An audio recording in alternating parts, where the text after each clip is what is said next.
Alright, just a quick one today. When exporting, let's say an asset, and you don't want to include the animation, something you can do, I'm pretty sure most of you are aware of this already, but you just export without the animation and it doesn't embed it in the FBX. But that's not the point of this video.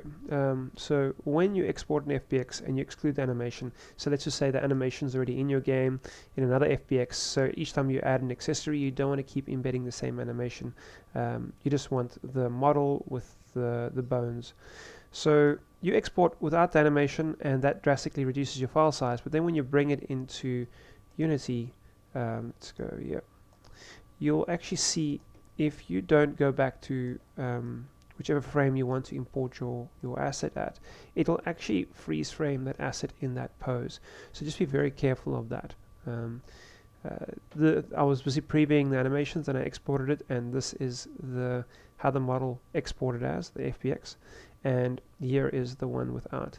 Now this would animate just fine once you put animations onto it. It's just that when you drag it into the scene, that's just the default pose it has, but once you add animations to that, it'll override that pose. But just something to keep in mind, you generally probably want to go to your bind pose or your first frame, whatever you prefer, to just kind of get a static asset. Alright, hope that helps. Ciao.